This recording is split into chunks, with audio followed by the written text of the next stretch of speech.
स्वास्थ्य कर्मचारी प्रति सरकार चरम अवहेला 37 जन कर्मचारी कार्य छटई कर्मचारी मिलना 2 ରୁ 3 मासर दरमा।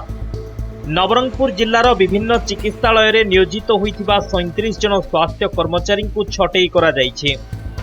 गत 2024 फेब्रुआरी मासरू एल&के कंपनी द्वारा जिलार विभिन्न मेडिकल रही से सेवा जोगाउथिले। वर्षे काम करिबा मध्यरे अधिकांश कर्मचारी 2 ରୁ 3 मास दरमा मिली नथिबा कर्मचारी माने अभियोग करिसंती। हठात गत जनवरी 31 तारिखरू 6 फार्मासिस्ट 2 लैब टेक्नीशियन और 29 नर्सिंग ऑफिसर को छटई करि दिया जाइछे।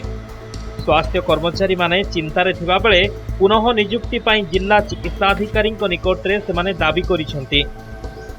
आमे समस्त फार्मासिस्ट स्टाफ नर्स आ एलटी अच्छु आज्ञा वर्षे है आम कार्य कर निर्वाचन भाव में आगुरी बोध स्टाफ 15 जन रहा जगार आज्ञा आम 5 जन थी आज्ञा ता बाद आमको काटिदेले माने केवल भाव में स्वास्थ्य व्यवस्था चली आप निजे भाभी पारुवे आज्ञा आरबीएस के वाई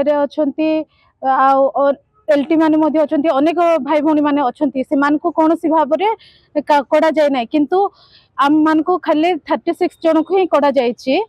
एटा बहुत अन्याय होची आम प्रति आ सर को देखा गलार कहउछंती कि फंड आसुनी फंड आसीबा बंद हे गला। नवरंगपुर जिला मुख्य चिकित्सालय रे कर्मचारी घोर अभाव रही ए परिस्थिति रे एही कर्मचारी माने कम दरमारे काम करुथिले। सेमानंकु छटई करिबा केते दूर युक्तियुक्त बोली प्रश्न करिसंती स्वास्थ्य कर्मी। एबडे जिला स्वास्थ्य विभाग अधिकारी कहिसंती चांचल्यकर तथ्य छटई कर्मचारी को स्वतंत्र अनुदान नु दरमा मिले। वर्तमान सरकार सही पांठी को बंद कर देइथिबारु सेमानंकु छटई करा जाइछि। अन्यपटे समस्यार समाधान नहीं व्यवस्था करा जिवो बोली कहिसंती नवरंगपुर विधायक।